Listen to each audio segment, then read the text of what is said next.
அனைவருக்கும் வணக்கம். மார்ச் 8ஆம் தேதி முதல் தமிழக பெண்களுக்கு 2 மகிழ்ச்சியான செய்தி. தமிழக அரசு அதிரடியான அறிவிப்பு. இது குறித்து விரிவாக தெரிஞ்சுக்கணும்னா இந்த வீடியோவை கடைசி வரைக்கும் ஸ்கிப் பண்ணாமல் முழுமையாக பாருங்கள். இந்த வீடியோக்குள்ளே போகிறதுக்கு முன்னாடி இந்த வீடியோக்கு ஒரு லைக் பட்டனை ப்ரெஸ் பண்ணிடுங்க. நீங்கள் இதுவரைக்கும் என்னோட சேனலை சப்ஸ்கிரைப் பண்ணாமல் இருந்தீங்கன்னா மறக்காமல் சப்ஸ்கிரைப் பண்ணிக்கோங்க. கூடவே அந்த பெல் சிம்லையும் மறக்காமல் கிளிக் பண்ணிக்கோங்க. முதல் அறிவிப்பு. தமிழ்நாட்டில் பெண்களுக்கு மாதந்தோறும் 15ஆம் தேதி உரிமைத் தொகை 1000 ரூபாயானது வங்கி கணக்கில் டெபாசிட் செய்யப்பட்ட நிலையில் இம்மாதம் மார்ச் 8ஆம் தேதி வங்கி கணக்கில் பணம் போடப்படும் என தகவல்கள் வெளியாகியுள்ளது. மார்ச் 8ஆம் தேதி மகளிர் தினம் என்பதால் அன்றைய தினமே வங்கி கணக்கில் 1000 ரூபாய் வரவு வைக்கப்படும் என கூறப்படுகிறது.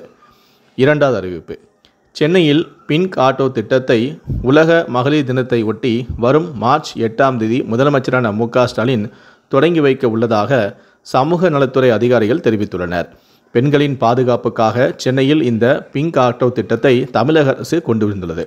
இது குறித்து உங்களுடைய கருத்துக்கள் என்ன அப்படிங்கிறத கீழே இருக்கக்கூடிய கமெண்ட் செக்ஷனில் மறக்காமல் சொல்லுங்கள். நன்றி, வணக்கம்.